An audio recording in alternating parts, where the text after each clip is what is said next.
دوستو ایک شہر میں ایک ایسی لڑکی رہا کرتی تھی جو بہت ہی خوبصورت تھی۔ خوبصورت ہونے کے ساتھ ساتھ وہ بہت نیک اور پارسا بھی تھی۔ وہ اس قدر باحیا اور پرہیزگار تھی کہ بچپن سے لے کر جوانی تک اس نے نہ کبھی نماز قضا کی اور نہ ہی کسی نامحرم کی طرف آنکھ اٹھا کر بھی دیکھا تھا۔ لیکن بدقسمتی یہ کہ اس کی شادی ایک ایسے لڑکے سے ہو گئی جو انتہائی اوباش اور بد اخلاق انسان تھا۔ وہ آئے دن کسی نہ کسی سے لڑائی جھگڑا کرتا رہتا تھا۔ چوری چکاری، مکاری، دھوکہ، فریب، گالم گلوچ، ایسا کوئی برا کام نہیں تھا جس میں وہ ملوث نہ رہا ہو، مگر اس کی بیوی کو ہر وقت اس کی فکر لاحق رہتی تھی۔ وہ اسے نیکی کی تلقین بھی کرتی رہتی تھی مگر اس کی باتوں کا اس پر کوئی بھی اثر نہیں ہوتا تھا۔ ایک دن اس لڑکی نے جائے نماز بچھائی اور اللہ تعالیٰ سے دعا مانگی کہ اے میرے اللہ، تم نے قرآن مجید میں خود فرمایا ہے کہ نیک مردوں کے لیے نیک عورتیں ہیں۔ اگر میں سچ میں نیک ہوں تو میرے خاوند کو بھی سیدھا راستہ دکھا دے اور اسے نیک اور پاک باز بنا دے۔ اللہ تعالیٰ نے اس کی دعا قبول کر لی اور اس کے خاوند کا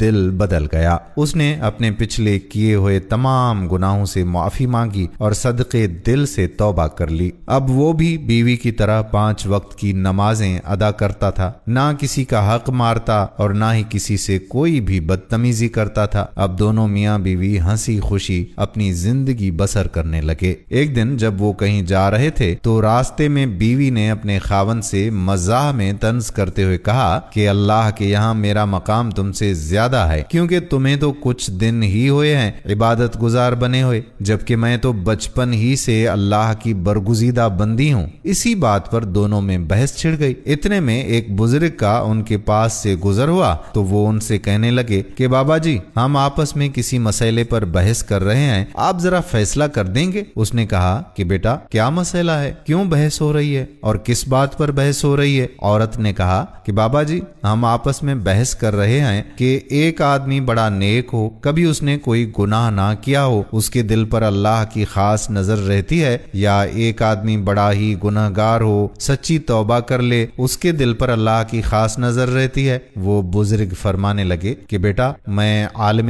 دین تو نہیں ہوں، تاہم ایک بات میرے تجربے میں آئی ہے کہ میں کپڑا بنتا ہوں، کھڈی چلاتا ہوں، دھاگے ہوتے ہیں۔ میرے تجربے میں یہ بات آئی ہے کہ جو دھاگا ٹوٹ جاتا ہے میں اسے گرہ لگا لیتا ہوں، اس کے بعد اس پر خاص نظر رکھتا ہوں کہ وہ دوبارہ ٹوٹ نہ جائے۔ اس لیے یہ ممکن ہے کہ جو بندہ شیطان کے راستے کو چھوڑ کر سچی توبہ کر لے، اللہ سے اپنی باندھ لے، ممکن ہے کہ اس کے دل پر اللہ کی خاص نظر رہتی ہے کہ یہ بندہ دوبارہ نہ ٹوٹ جائے۔ بزرگ کا یہ جواب سننا تھا کہ لڑکی کو بہت زیادہ ندامت محسوس ہونے لگی۔ دوستو، جو بندہ سچے دل سے توبہ کرتا ہے اللہ کے ہاں اس کا بڑا اجر و ثواب ہے، اور توبہ کا دروازہ ہمیشہ اور ہر وقت کھلا رہتا ہے۔ اگر کوئی بندہ 100 سال گناہ کرنے کے بعد بھی اپنے رب کے سامنے جھک جاتا ہے اور اپنے پچھلے گناہوں کی معافی مانگتا ہے اور آئندہ کوئی گناہ نہ کرنے کا وعدہ کرتا ہے تو اللہ کی ذات جو انتہائی رحیم اور مہربان ذات ہے اسے معاف کر دیتی ہے۔ اللہ رب العزت ہمیں بھی سچی توبہ کی توفیق دے اور ہمیں سیدھے راستے پر چلنے کی توفیق دے۔ آمین ثم آمین یا رب العالمین۔ دوستو، ہم امید کرتے ہیں کہ ہماری یہ ویڈیو بھی آپ کو پسند آئی ہوگی۔ اگر ایسا ہے تو اس ویڈیو کو شیئر ضرور کیجیے۔ آنے والی ویڈیو تک آپ کا اپنا میزبان قادر بخش کلہوڑو آپ سے اجازت چاہتا ہے۔ اپنی خصوصی دعاؤں میں یاد رکھیے گا۔ اللہ حافظ۔